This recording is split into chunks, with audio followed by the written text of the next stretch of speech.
there, moguls. It's me, Marshall Sylver, your personal millionaire maker. Getting very excited about my brand new show. 2 hours a day, 5 days a week. I'm going to broadcast live to you. In the first hour of the broadcast, I'm going to give you content, information for better sex, more money, emotional, mental, physical, and even spiritual power. I'll also invite some of my cool multi-millionaire and billionaire friends onto the show to give you more direction, more advice, more strategies and gambits for having it all. The second hour is what I'm most excited about. It's when I get a chance to chat with you. Yes, you. Where you can call in, talk to me, ask me questions. And if you say the secret word of the day, you could win $5,000 cash. At the very least, if you're the most interesting call of the day, you could also win 10 ounces of freshly minted Marshall Sylver 999 Fine Silver. All of that and more. Brand new Mercedes-Benz sedan or SUV up for grabs. My personal Rolls-Royce Phantom up for grabs. All the knowledge to get everything you want and so much more. All you got to do is log in to the show to get information about its release coming up. 2 hours a day, 5 days a week, coming to you live from the bunker right here at Studio Money. I'm Marshall Sylver, your personal millionaire maker. Let me bring in our hypnotist, Marshall Sylver. It's Marshall Sylver, ladies and gentlemen, the world's fastest hypnotist.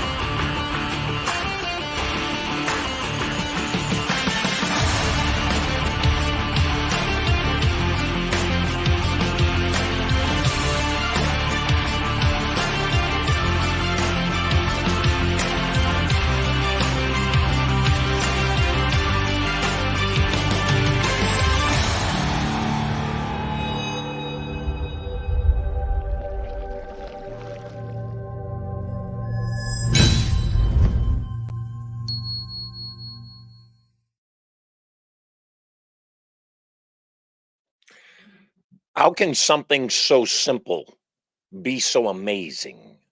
That's my question. Life's little pleasures. Oh, yeah. Oh, that's nice. Oh, yeah. If I was a dog, I'd be shaking my foot up and down. That's for sure. Hey, welcome home. It's Marshall Sylver. You are totally loved. So glad to be with you today. A special thank you. I didn't do this yesterday. Forgot. To everybody that wished me happy birthday. Thank you so much for that.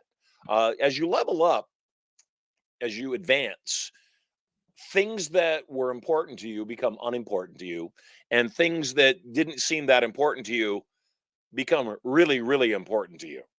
My back scratcher, that's important to me. Health, that's important to me. Joy, that's important to me. You know, back when I was a younger man, I thought having billions of dollars was an important thing.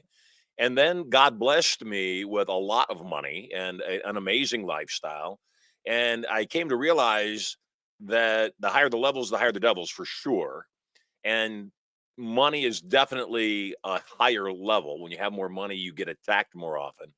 But more than that, I also have come to realize that what we're looking for is always in a place we haven't looked. And I think that that is key. And so today's show is about the science of perfection. And I'll start off by telling you today's show would be a good show to take notes on. It would be a good time to grab a pen, grab a piece of paper, use your smart device if you're not already watching the show on your smart device, and take notes. And the first note I want you to take is finding your life less than perfect is a waste of your time. It is what it is. I'll say that again. Finding your life less than perfect is a waste of your time. I know it's very zen, yet it's very true that you cannot change the past, and living in the past is depression. You can't change it. Living in the future is anxiety. Worrying about what might happen won't change what's likely to happen.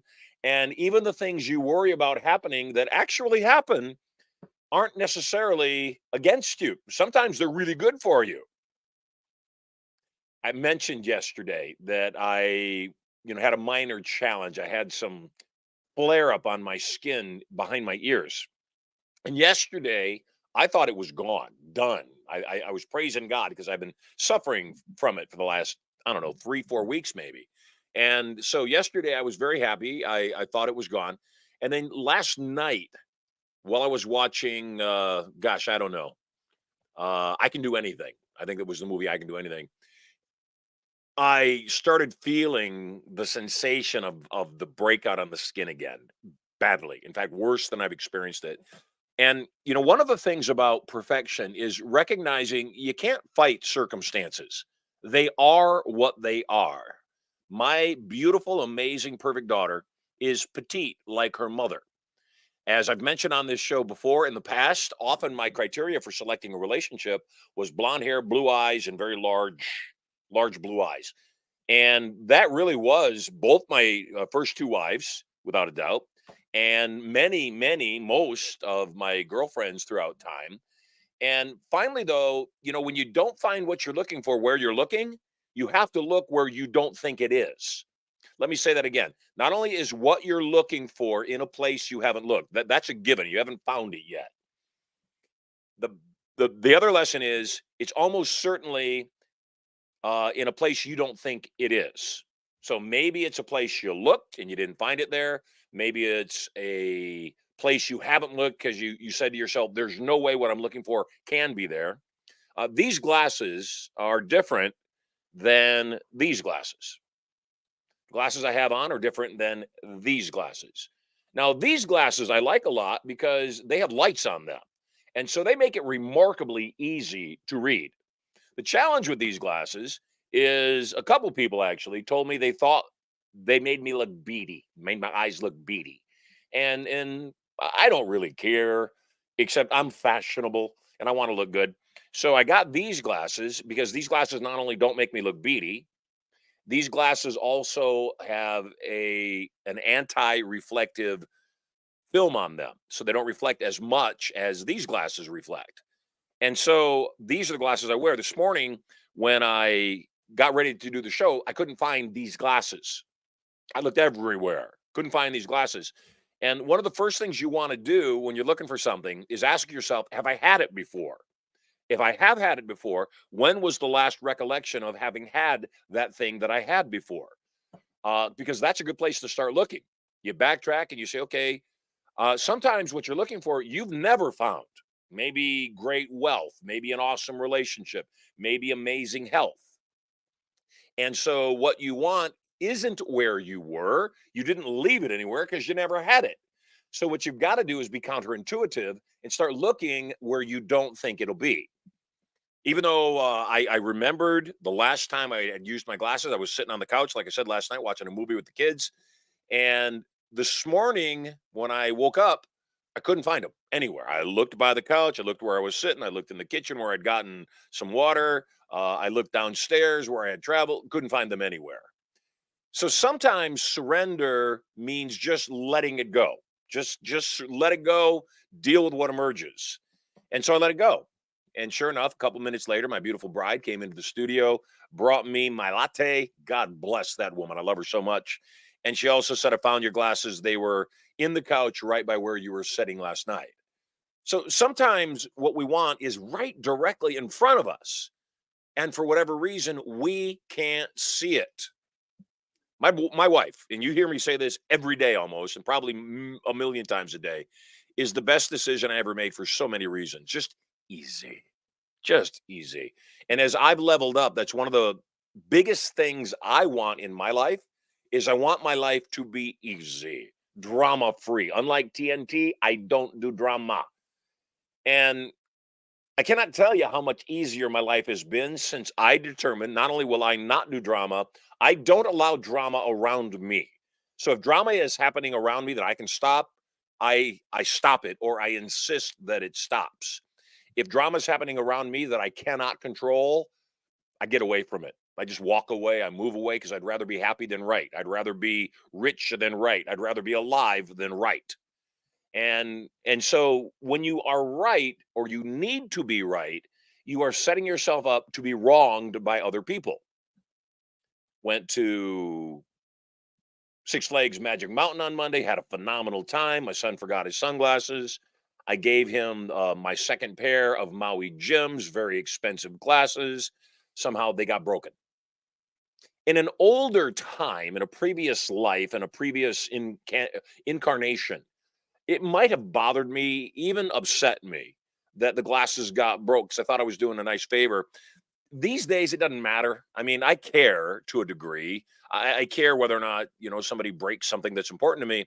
I also don't, because it's just material things. And ultimately, nothing material is going to matter. And all in the long run that is going to matter is people, you, me, the people that we love. That's all that's going to matter. And so perfection is not just surrender. They're two different things. Surrender is the first step of perfection. So we surrender and find our lives perfect, because finding our lives less than perfect is a waste of time for sure. And then the second thing is you must appreciate where you are now, because where you're at later will be where you're at now then. For those of you taking notes, yeah, I'll repeat that. You must appreciate where you are now, because where you're at later will be where you're at now then. People tell me I have a good attitude. I do. Yes, I do. They tell me, you're always so chipper and so happy. I am. It's a choice, even at times when there aren't things to be happy about. Right now, I'm in a fair amount of discomfort, borderline pain with this thing that's going on. I went to a specialist. They didn't know. You can't always trust experts. Experts can be wrong. Just take a look at the last 4 years if you need any proof of that.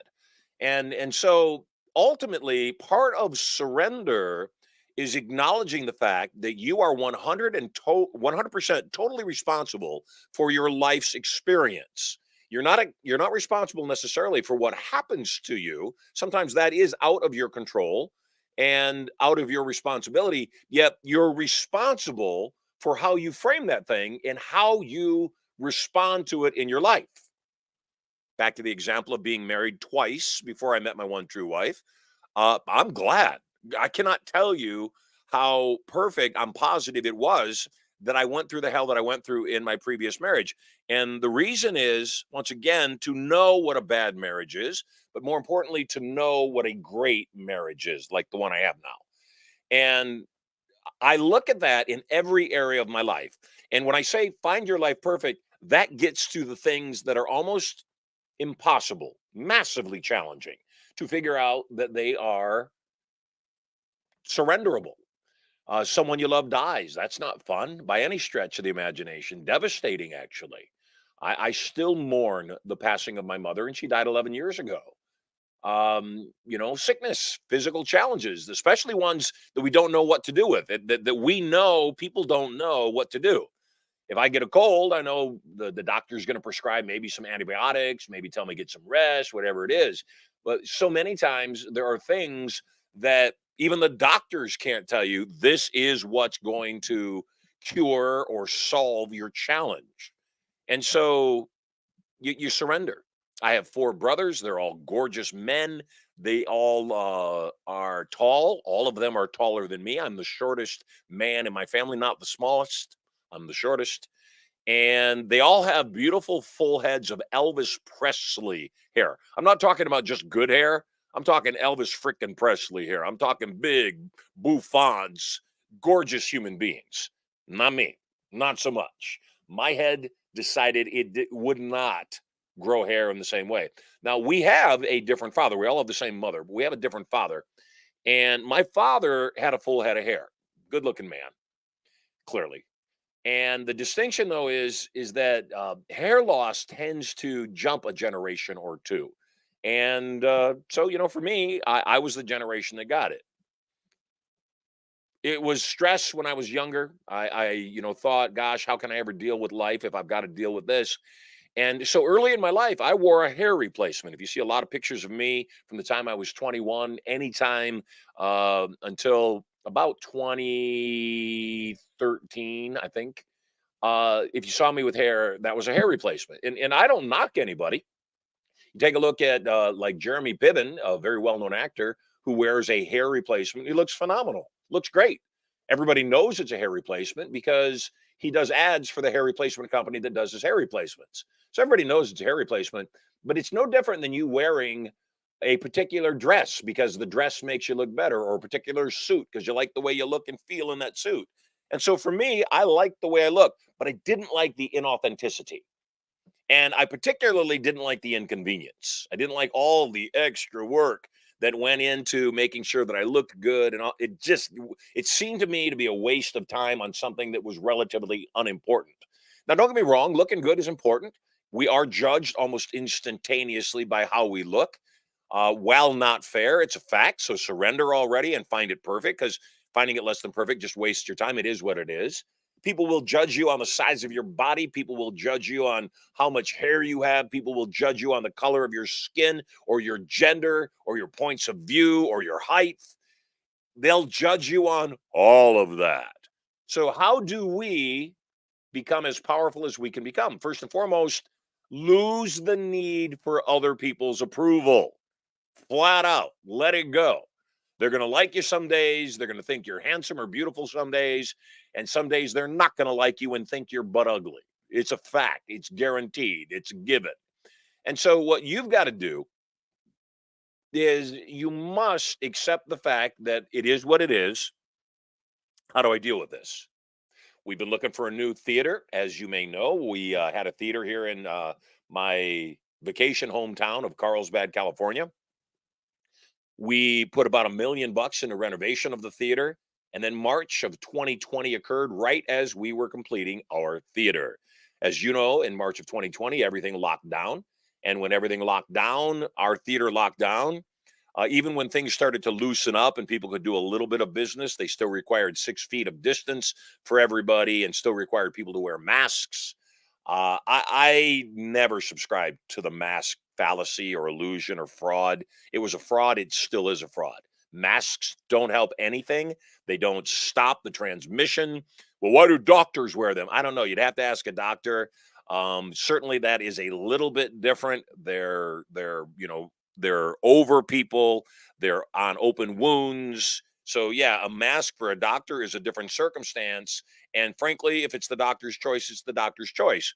For me, though, when the box says this mask will not stop any airborne viruses or germs, the disclaimer is on the box by the manufacturer. If the manufacturer of a product is telling you it doesn't do something, you can pretty much take it to the bank. It doesn't work. Yet so many people decided that the mask fallacy was true. Everybody decided that the 6 feet of distancing was useful, except it was stupid because it was selective. And you put a sticker here, you put a sticker there, stay 6 feet apart, but then you go and you pay for your food and you almost touch them as you hand them your money. Stupid. You can go into the restaurant as long as you're wearing a mask. You can take it off at the table, but if you go pee, you got to put it on to go pee, and then you got to take it back off again. So do not let them play that hypnosis on you again. Do not let them mandate masks. We're getting ready to go. We are in election season, and so a lot of things are going on. Obviously, the front runner is being attacked maliciously, fraudulently, and wrongfully, consistently across the board. And there's nothing you can do about it. There's nothing I can do about it other than voice our opinions.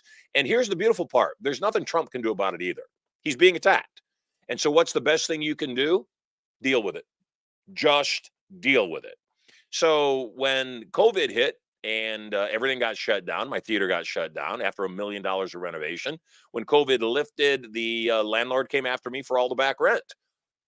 It's subjective. The government tells me I can't use my building. Yeah, I signed a lease. I agree to that. But I didn't sign an agreement with the government that said I cannot use my building under penalty of arrest. In California, they ruled that the tenants that did not pay back COVID rent owed every dime of COVID rent. The landlords owed them nothing. The tenants owed rent. Remarkable. Which, by the way, the judge that ruled on that case was a major commercial landlord. Just goes to show you our judicial system is massively corrupt. It's not going to stop being corrupt. It's massively corrupt. And if you think you're going to get a fair deal in the courts, never going to happen. So surrender already. Is it as bad as other countries? Yes, it is. Is it as blatant as other countries? It's getting there. So I surrendered and just said, you know what? If that's the case, that's the case. Take your property back. I'm walking away. Enjoy your $1 million worth of renovations on me. Good luck. God bless. Do I harbor any resentment? I don't, because there's no point. It doesn't do me any good. Do I believe that going forward, I've got to do things differently? Yes, I do. Because you see, life will teach you lessons. The lessons will get harder until you've learned them. And you'll know that you've learned your lesson when you finally change your habits. That's the only time you'll know you've learned your lesson is when you do something differently. The challenge is that most people aren't willing to do something differently because they're just stuck. It's the "where's my cheese" syndrome. The cheese was removed from the maze, but because it's supposed to be there where it always was before, I have a right. They keep going back to the same place in the maze where the cheese isn't, where the rat, being much smarter than a human being, says, okay, the cheese isn't here. It was here, but it's not here now. Maybe I should go look somewhere else for the cheese because it's not here. Yes, human beings are not like that. We start making demands. We start thinking we have rights. We start arguing with the universe. We start denying God. And unfortunately, that amount of reasoning just gets us in trouble. We overthink as human beings. Uh, One of the things that you want to ponder as you're thinking about this process of perfection is, what is it in your life that is actually a blessing that you don't see as a blessing? I gave you an example. One of the blessings that I see is having been married twice. The second marriage, I was married 11 months. The divorce took 4.5 years because the ex-wife was manipulating to get as much money as she could. The judge and she had a funny thing going on. So at any rate, let it go. I couldn't be happier. And I couldn't be more grateful to God in my universe that it unfolded the way that it did, because I don't think it would have otherwise. Looking for a building. We've had a bunch of very promising buildings become available to us, and then suddenly, for odd reasons, unavailable. And for me, I consistently say, okay, now what?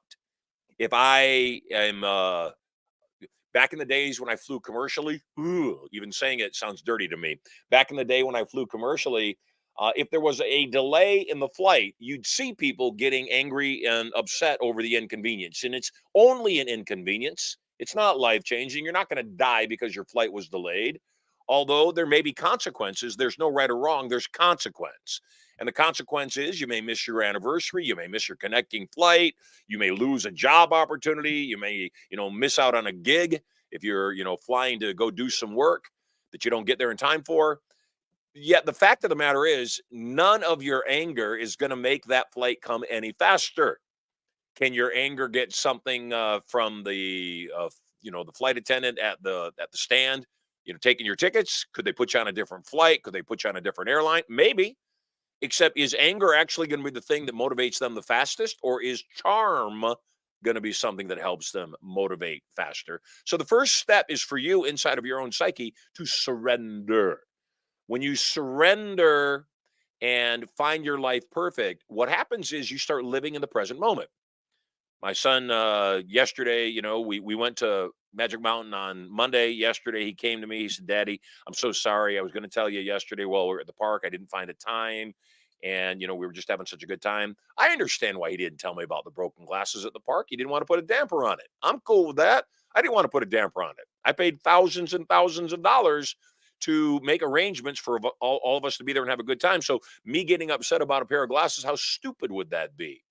So when he told me yesterday, he said, Hey, I accidentally broke the glasses. First and foremost, they're used. They're old glasses. They're not brand new, which wouldn't make a difference. But second of all, I don't think he broke them on purpose. I don't think the world is conspiring against you on purpose. Do I think some people might be? Yeah, of course they do. Do I think the world is? No, I don't. Do I think karma's real? Absolutely. Do I think those people that are conspiring will get theirs in the end? Right in the end is where I think they're going to get it. And so when you start just surrendering that way and not putting so much weight on things of the world and just say, okay, not meant to be right now, then what happens is you stay enlightened, you stay in the light, you stay in the truth, you stay in love, which there's only two emotions, fear and love. You stay in love, the expansion, and most importantly, in my opinion, you stay in joy. What is joy? You're happy. And so me getting upset about the glasses would have made both me unhappy, my son unhappy, probably had some trickle down effect on my wife and the other kids, and just silly. So what's the point? I remember when the 2020 election was stolen from the rightful winner. I was upset about it. And for a while, I was most upset because My own belief, and I'm sure yours too, and I don't really care who's president if they were rightfully elected. But nobody can convince me a guy that sat in his basement and never campaigned, had already lost the presidential election 3 times prior, his bids 3 times prior. Nobody that stayed in their basement, lived like that, had 20 people show up to 30 circles on the ground. So they were wanting 30, but only 20 showed up. Beat a guy that was doing rallies that had 50,000 people show up, and not only once a day, 3 times a day. One guy didn't beat the other guy. It didn't happen. Not to mention the video proof and all that. But after the election, I was upset not just because Biden was in office, because if Biden won, God bless him. He's my president. It's my country. I support that because I knew that wasn't a fact because it was clear, and it should be clear to any free thinking person, anybody that's not hypnotized by media or the far left or the deep state. When you realize that things are not the way that they're supposed to be, they're not fair, they're not righteous, they're not real, they're not legal, but there's nothing you can do about it, then what you must do is surrender and deal with it best you can. Again, I don't care whether you hate the man or not. I don't care whether you support his politics or not. It doesn't matter. Put yourself in Trump's shoes right now. There's no crime. In New York, he's been in a trial over hush money payments that were allegedly paid to Stormy Daniels to hush a sexual relationship that she supposedly had with Trump. Stormy Daniels went on record years ago saying it never happened. I made it all up in a sworn affidavit. That's a legal statement, said it didn't happen. Michael Cohen, the attorney that facilitated the payment, it's been revealed that he had a relationship with Stormy. So, in the midst of all this, without going on off the deep end on that topic, what does Trump do? Goes and does his thing every single day, best he can, because that at times is all we can do. And how is that different than what you are going through? My guess, probably less, probably not as severe, probably not nearly as big an attack or as expensive an attack or as consequential an attack. Right now, what we're experiencing, um, Dark Brandon, she never said that. So I'm not sure where that came from. Dark Brandon just commented, she said Trump was the best she ever had. She never said that. The fact of the matter is, in sworn statement, she said she never had a relationship. Here's the point. That stuff, like what I just said, is going to come up. There's going to be people arguing things that never happened. There's going to be people calling you names and accusing you of stuff you didn't do. Know the truth. The truth will ultimately set you free. And I think that that's your biggest challenge is knowing you are divinely protected. And when you know you're divinely protected, here's what can happen. Number one, surrender. Live in the present moment. When you live in the present moment, what happens is you do not wish things were different. You deal with what emerges. And if it's not what you want it to be, you consistently work toward changing that. Number one. Number two, you also focus on going for more. You have an intention, a definition of purpose. And when you have a definition of purpose, what happens is your definition of purpose will cause you to then keep moving in the direction that you most want it to go. The bigger challenge is understanding that the universe is working to support you. It is aligning everything that you want it to. Dark Brandon, I realized what you were saying. You were saying Trump 2024. You were complimenting Trump. Even though she didn't have sex with him, she said it was the best she ever had. Understood. Gotcha. One of the things, too, about surrender is the next step is to forgive. Why forgive? Because not forgiving is giving your power away. You're going to get offended during the course of the day. You're going to offend people during the course of your day. There's no way around that.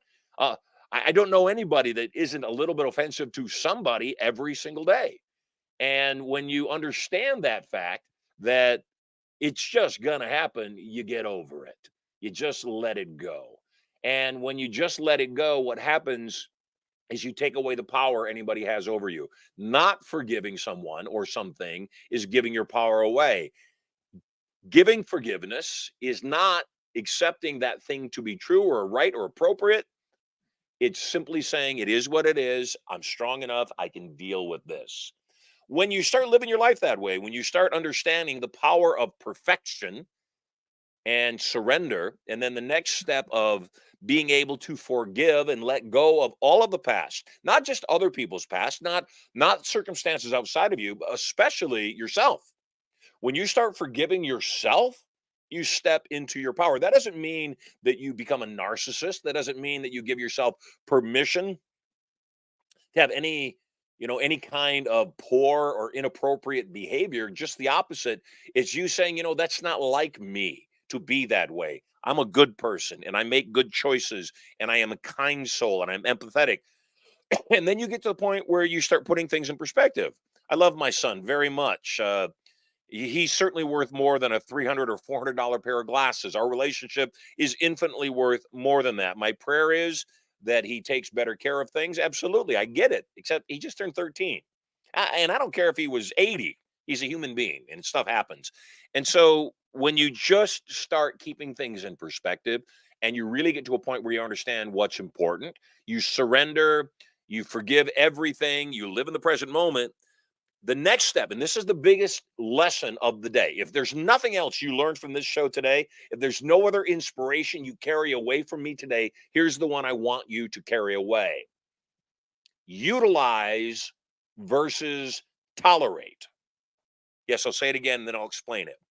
Utilize versus tolerate. What do I mean by that? Do not put up with the things or the people or the circumstances of your life that are unpleasant or undesirable. Do not put up with them and tolerate them. Surrender to them in the moment and use whatever is coming at you as a powerful, powerful, powerful tool. Aikido is a martial art. The martial arts were named after me. Aikido being a martial art, the process of Aikido is to take a force that's coming at you, and rather than resist the force, you grab a hold of the force, you harness the force, you hold on to it, and then you send it back whence it came. That's Aikido. Utilization is the same way. I'm on a commercial flight, I'm informed my flight's going to be delayed. Rather than go up and swear at the person at the counter, I go up, maybe I go up and I charm them. Maybe I bribe them. I was in Jamaica and I needed to get out. The US was having an air traffic controller strike. And so no US based flights were getting out of Jamaica. Jamaican based flights were getting out because they were able to use Cuban air traffic control to get them into the air and get them to land in the United States. The United States wasn't letting any US controlled flight take off, but they were letting flights that were controlled by other air traffic control countries to land because they had to have a place to land. So party after party is going up to the gate. They're yelling at the person behind the counter. I've been here for a day. I've been here for 2 days. I've been here for 3 days. You got to take care of this. Screaming at the person. And one by one, the woman at the counter saying, "There's nothing I can do. There's nothing I can do." 5 people in front of me, a guy replaces the woman that everybody's yelling at. And I don't know whether they thought the man could tolerate more or not, but they started yelling more at the man. I get up there and I've got $1,500 cash on me, 15 $100 bills. And I said, I realize you have told every other person in this line you cannot get them on a flight. I also realize this has got to be a hard job, and I'm sure you're underpaid. If there's any way for myself and my companion to find any flight anywhere from this airport to the US, I would be massively grateful. And then I subtly put the $1,500 on the counter between us, looked them in the eye, and I smiled. Without missing a beat, he put his hand on the money, slid it into his pocket, and said, "Sir, yes, I have your reservation. 2 first-class tickets on a flight. Oh, it's leaving in 45 minutes." They took us back to the first-class lounge, let us sit there and snack and imbibe until the flight left, and then we got on the flight and we left. So utilization means find it perfect. Utilization means if your flight's delayed, there's somebody at the airport you're supposed to talk to. Utilization means if your previous marriage ended in divorce, then there was either a lesson you were supposed to learn or a bullet you were dodging. You make a lot of money and then something happens and you go broke. You were supposed to go broke. There was a lesson you couldn't get being rich. I'm rich now. Back in my late teens and early 20s, I was a cocaine addict. And fortunately, I was not wealthy. And so no matter how much cocaine was in front of me, I would do it. But, and I would run out of cocaine because I would run out of money. If I was a cocaine addict today, I'd simply be dead. I would just be dead. So knowing that, yes, I'm grateful I went through it when I went through it. Do I pray that my children never go through drug and alcohol addiction? I do, absolutely. Will I support them in any way and guide them in any way in ways that I wasn't educated or guided? Yes, that's my job. I'm their dad. That's what I'm supposed to do. Except what I will not do is beat myself up over the life that I've lived. I will adjust it. I will surrender. I'll change what I can. I'll surrender to what I cannot. And I will constantly seek spiritual guidance and inspiration for what I should do next. We have I've stumbled across an idea, a concept that we are going to utilize to put our shows, our entertainment products nationwide and have somebody else foot the bill, and we simply will take the profit. So I've got this idea. I know it's appropriate. I know it can work, and we're working on that. Simultaneous, though, I also still want our own production facility to do TV and broadcast and podcast and live seminars and entertainment shows. I want our own building. I want our own facility. And so we're still looking. And sometimes you don't know how good something can be until once again you go out and you see what else could be. Couple falls in love in high school. My little brother and his bride, they fell in love in high school. I love my little brother and I love his wife. I loved his girlfriend in high school at the time. And they date, and then right out of high school, they both break up. They're both entertainers, actors. She goes her way, my little brother goes his way, and then they both just have not so great relationships. I always thought that my brother let a really good one get away. Years later, they run into each other again. They start dating again, and now God knows how long they've been married. They've been married forever. They've been married 30 years, I think, at least.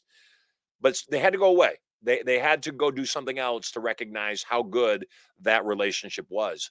And so the third step, number one, you surrender. Find your life perfect, because finding it less than perfect is a waste of time. Number two, you forgive everybody, especially yourself. Number three, you utilize the things that come up in your life versus tolerate the things. You say, what's actually good about this? Not what's tolerable, not how do I get through this? What is life attempting to teach me in the midst of this? And you take that lesson, and when you really are utilizing, and that's the word of the day, utilize, utilize, utilize. When you truly are utilizing, what happens is you start getting so much abundance, you won't know what to do with it. And the only thing left to do will be to serve others. Give it away, give it away, give it away now. The only thing that'll be left to do is to serve others. I'm level 62. Thank you, God, for getting me here. Is my body as spry and as healthy and as strong as I was in my early 20s? It's not. Could it be? I guess it could be. There are certainly people at 62 years old that are massively ripped, remarkably healthy, and doing a phenomenal job. I get it. It's about focus. Where do you want to focus your life? Some people say, yeah, I want to focus my life in this area. I want to focus my life in that area. Whatever you want is what you should have, not what I should have, what you should have. The other point, though, is I'm way wiser than I was in my early 20s. I understand things that I would never, ever comprehend now, would think were foolish, actually, and would probably argue with if I was presented with them now. There was a time, without a doubt, into my 30s for sure, maybe even into my early 40s, that if someone near me that I had loaned something valuable, like a pair of glasses, had broken them, or they had broken under their watch, I probably would have been upset. These days, it is what it is. Uh, I have a close friend of mine who accidentally bumped into one of my vehicles. minor ding, little chip in the paint. Is it unfortunate? Yes. Is it a bummer? Yes. Is it worth firing the person over? No, it's not. Is it worth telling them to pay more attention? Yeah. Is it a possibility that it could happen again? Of course, it can. Surrender. Find your life perfect, and then ultimately serve others. I believe that when you get back to a place of service to others on a consistent basis, that's when the greatest fortune in your life, financially, emotionally, relationally, physically, spiritually, on every level, when you get to the place of serving others, that is where you will have the biggest blessings. Since everything you want that you don't have, you're going to get from other people, your ability to get out of your head and get into their lives, serve other people, will be the thing that brings you phenomenal riches. You you get on average about 77 summers, which means I have about 15 summers that are likely to be left in my life, 15 more years. Do I think I'll live more than 77? I do. I certainly do. I certainly pray for that, but I certainly do think that I'll live to be more than 77 in this day and age. Is it possible that I won't live past 77? Of course. It's possible I won't live through this show, depending on your love. But all those things are always possible. And the fact of the matter is, we've got to live every day as if it is our last. We've got to celebrate life. We've got to stay focused and make sure that we're finding joy everywhere that we can. So, lesson of the day: utilize versus tolerate. Take every circumstance of your life and ask yourself a very specific question: how is this good to me? How is this good for me? Not just how do I put up with this? How do I tolerate this? How do I get beyond this thing? Say, no, there's a reason my world, my universe, my God made things unfold in this way, and it's up to me to find the perfection of it. Every time you hear no, I want you to say to yourself, I'm being protected. I don't even know what it's about. I certainly didn't want that thing I'm being told no about, except if you want to make God laugh, tell God your plan for your life. You got a lot of me today because prior to the show, right before the show, my guest for the day canceled. Some people might get upset about that. Some people might say, this sucks. I didn't. I said, okay, I'm supposed to teach you one on one today. I'm supposed to give you a lesson. I'm supposed to be a little bit vulnerable. I'm supposed to share some of the stuff that I'm going through. And I say a prayer before I go on the air every day. It's the same prayer that I say before I go on stage, do anything where I am interacting with other people, where I might be able to impact some other person's life or other people's lives. I say the same prayer, and the prayer is, God, let my mind be clear, let my voice be rich and dulcet. Allow the words that I speak to be yours, not mine. Please divinely direct me and guide me and help me be the highest and best version of myself that I can be, and let me know your will. That's what I pray for. And so even when somebody cancels and I know that I'm going to do the whole show, I sit down and I pray and I say, God, tell me what to talk about. Tell me what this audience needs right now. And it may be just one of you. If it's you, if you're the person that needed me to speak in your life rather than interview somebody else today, let me know in the chat. Let me know that you're grateful that we did the show anyways instead of canceling it because the guest canceled last minute. Let me know that this information is useful to you, that it was what you wanted, because that's important. We get questions. We had lots of questions emailed to us. And let me jump in and see if we can find a couple here. Question: how can businesses effectively manage client expectations? Jasmine Lee runs a small event planning business, has faced challenges with clients having unrealistic expectations. She's looking for strategies to set and manage expectations from the outset to ensure smooth operations and client satisfaction. Once again, the question is, how can businesses effectively manage client expectations? The answer to that's really simple. In knowledge and a little harder in expectation. You're welcome, Dark Brandon. The expectations are managed by telling the truth. I think that's the reason that companies or people get in trouble is they don't disclose or clarify a gray area. So I have a relationship right now with a brand new business entity that we're working with. And they as of yesterday at least, and I don't know what's up today, as of yesterday, we're not performing to expectations. My expectations. Now you say, what expectations did you have? Well, we have a contract. That is true. One of my expectations was not in the contract because it was an expectation that's pretty basic. If you tell me I can rent your swimming pool, which by the way is a big business right now, people renting if I ask to rent your swimming pool and you tell me yes, you can rent my swimming pool, and I pay you the money up front to rent your swimming pool, and I show up with my beach towel and my cooler and my chair so I can sit down by your pool, and I get there and I've already paid you, and I sit down by your pool and the pool's empty, there's no water in it. You're going to say, well, you didn't say you wanted water. You said you wanted to rent my pool.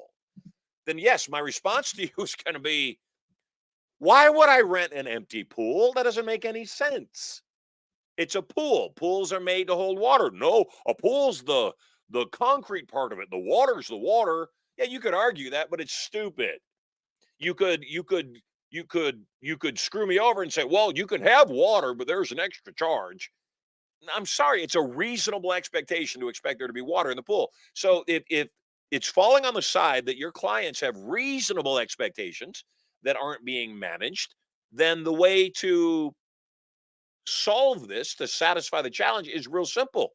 If I go to rent your pool and you tell me, yes, the rental of the pool is X, not everybody wants water in the pool. Some people use it for skateboarding, so we don't put water in it. We don't assume that you want water in the pool. We assume you just want to rent the pool. But if you want water, here's the rental rate for the pool. If you tell me that up front, guess what? Guess what? I don't have a place to get upset if I get there and there's no water when I didn't buy the water. You told me, hey, you need to buy the water too, otherwise it's an empty pool. If you told me that, you're not going to have a challenge with my expectation. You're going to say, look, here's the phone call I recorded when we talked. Here's the agreement we both signed off on. There's no water in the pool because that was an expectation that would be a given, meaning any reasonable person would expect there to be water in the pool. Because you disclosed it to me up front, though, I can't have that expectation. So how do you effectively manage client expectations? Number one, you clearly communicate gray areas. In fact, I did it in writing. In fact, I tell people when we're having a business negotiation, I'm recording this call for your protection. So any promise I make to you, you will have a record of the recording. I'll send you the recording when we're done, but I just want to be sure that communication is clear because it's so important to us. On the other side of the coin, I tell you, I not only want to record me so that you know what I said, I'd like your permission to record you so that any agreements we make, we're both held accountable. If somebody doesn't want you to record, run, Forrest, run, because they're likely setting you up to screw you later. People that are the same in the light as they are in the dark are the only people I want to do business with. The other thing that you got to manage client expectations over is something called feature creep. That's real. That's real. What is feature creep? Feature creep is you hire somebody to do something. It's a term from software development. And you go to somebody and you say, I'd like you to develop this software for me. They develop the software and you say, gosh, wouldn't it be neat if it also did this? Wouldn't it be neat if it also did that? Could you please add in this component or that element? That's feature creep. So somebody says, I'll build the software for you. You agree on a price, they get to work on it, and you start adding things. That's feature creep. All smart software developers know you must rein in feature creep by having people sign off, and not only sign off on what they want, sign off on the notion, on the idea, on the agreement that if this thing starts becoming more than what we've agreed on here, we will adjust the cost of putting the software together. That feature creep can be managed in everything as long as there's clear communication, and the clearer the better. So whether it's a recording, whether it's a video, whether it's in writing, whether it's signed on both parties, whether it's posted on 6-foot wide signs by your counter, the best way to help your clients manage expectation is to be very clear on what their expectation is, to the point where you will suggest to them previous people who had expectations that you weren't willing to or able to fulfill that ended up being a headache later on. As an example, I speak on someone's stage, and part of the agreement, I say I'll give you a discount on my speaking fee should you allow me to sell my other programs from your platform. They say, yeah, absolutely, go ahead. Then you go and you reduce the fee, you do the speaking engagement, you sell, and if you're me, you sell really, really, really well. And then the promoter comes back and says, holy crap, you just made $500,000 with my audience. What's my cut? My response is going to be to you, there's no cut on this time. You agreed to let me sell, and that was why you got the discount. If you want to have me back in the future, I'm happy to give you a percentage of my sales. It's your audience. You're the promoter. You put it together. Happy to give you a percentage, but not on this trip. And so when you start telling people what the expectations might be, it gets easier. So what would I do in that circumstance? I would tell them I'm going to reduce the investment for my services if you'll let me sell. They say, yeah, we'll let you sell. And then I'll add, because I'll add, I sell really well. And this time when I sell, I'm going to keep 100% of the revenue. Next time on the second event, if it turns out well and we agree to do a second event, I'm going to share the revenue with you. But this one, I'm not going to. And you're going to want me to, but I'm not going to because it's the first time we've worked together. And you may not have the number of people in the room. They may not be good buyers. But if we find out that it's a good relationship, yeah, I'll sweeten the pot the next time. While they may wish they'd gotten a part of that $500,000, they'll know they're not entitled to it because you had clarity. Next question. One more question before we wrap up. Hey, I've had fun today. I'm glad you've had fun. Yes, Christian and Kelsey, you're very welcome for doing the show. I'm glad you love learning from me. Dark Brandon, yes, you are loved too. Denny Fearson, always loved. Robert, yeah, you are amazing. Yes, I want to see you in person. One more question before we wrap it up. Let's see. David Kim is sending the question in. David's backstory. As a team leader in a software development company, David often finds himself mediating conflicts between team members with diverse backgrounds and opinions. He seeks effective conflict resolution and strategies to maintain a harmonious and productive work environment. David's question is, what strategies can be used to resolve conflicts in professional settings? That's a great question. What strategies can be used to resolve conflicts in a professional setting? Conflicts occur because of people's personal preferences. You know, I want it to be this way, you want it to be that way. That's why conflicts occur. So, how do we help people not let their personal preferences get into the mix in a professional setting? One is agreed upon outcome. When we have an agreed upon outcome, then that is the first and foremost thing that's going to keep everybody in alignment, because any conflict that's out of alignment with the outcome is easily resolved by people still saying, do you remember what our outcome is? Sometimes there's conflict and people say, I want things to be a specific way because this is my belief. Might be religious, it might be it might be lifestyle choices. You know, I am a vegan, therefore I don't want any meat products inside the break room where everybody's eating because, you know, it's just so evil to animals. Well, when you took the job, you were a vegan. When you took the job, you knew that the majority of the staff was not. When you took the job, we pointed out the break room. And it wasn't until you had the job and you were here for a couple of weeks that you brought it up. So, in due respect, I have no answer for you. I'm not resolving that conflict for you because, number one, you weren't charming. Number two, you brought a conflict to the table that didn't exist until you existed. So, you're the conflict. Here's the other thing. Here's the other piece of that is sometimes, you know, I just spanked somebody that I realized I misunderstood them. And I acknowledged that I misunderstood the person that had made the comment. Dark Brandon had made a comment. I realized I misunderstood them. So you quickly apologize if the conflict was initiated by something that you said or did. So you acknowledge I did that. Forgive me. I was wrong. I was mistaken, misunderstood you, misunderstood the circumstance. Sometimes when you have conflict in a circumstance, the easiest way out of the professional conflict is you say, what do you want? Well, I don't want there to be any meat in this room because I'm a vegetarian.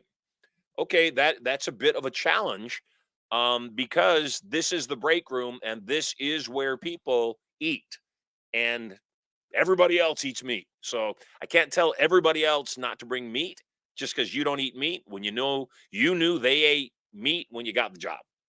But I might say, so you don't want meat in the break room because that's where you go to eat. That's where you keep your food.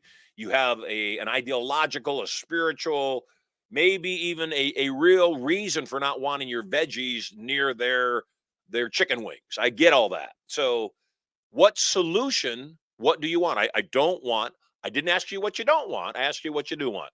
I want my food to be able to be stored somewhere where it doesn't come in close proximity to meat. That's what I want. Okay.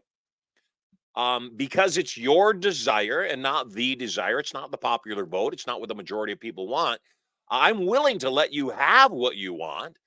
It's just not our obligation nor the company's obligation to do it for you, although we will give you the freedom to do it yourself. So if you'd like to bring in a portable refrigerator to keep under your desk so that you're able to keep your food away from everybody else's. In fact, the benefit will be nobody will eat your food because it's in your private refrigerator. Then we will give you permission to spend the $150 and go get a refrigerator. Hell, yes, we'll buy you a $30 cooler, ice cooler, if that solves the challenge. So how do you solve professional conflicts in a professional setting? Number one, you ask people, what do you want? Number two, consider the source. Number three, always be willing to be just. What is justice? Justice is being fair and also acknowledging when you were wrong so that you're fair. That's all I can say. I appreciate you very much. I love doing this show. I believe that we are making an impact in the world. And the only way that I can know that we're actually making an impact in the world is for you to go out and utilize this knowledge and do good things. John McCrocklin says, thank you, Marshall. We look forward to hearing from you every day, whether there's a guest or not. I love you too. Christian asks, who's my favorite bald old guy from Utah? Let me think who's old, and then I'll get back to you. Bald guy, maybe you. Old guy, maybe not. CC, thank you for a great show. Melissa, you make it a great day too. You're totally loved. I'm Marshall Sylver. Contact my office. First, 2 people that contact the office today that request Turning Point tickets will receive 2 free tickets. Call 1-800-92-POWER. Tell Anthony when he answers the phone that Marshall said you could have 2 tickets to the July event. Aaron Schlegg, I love you so much too, my brother. You're amazing. Hey, God bless everybody. If you want free Turning Point tickets, the first 2 people to call will get 2 tickets each. 1-800-92-POWER. I'm Marshall Sylver. Make it an awesome day.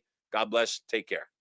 Hey there, moguls. It's me, Marshall Sylver, your personal millionaire maker. Getting very excited about my brand new show coming up 2 hours a day, 5 days a week. I'm going to broadcast live to you. I'm going to give you content, information, emotional, mental, physical, and even spiritual power. I'll also invite some of my cool multi-millionaire and billionaire friends onto the show to give you more direction, more advice for having it all. All the knowledge to get everything you want and so much more. All you got to do is log in to the show to get information coming to you live from the bunker right here at Studio Money. So stay tuned.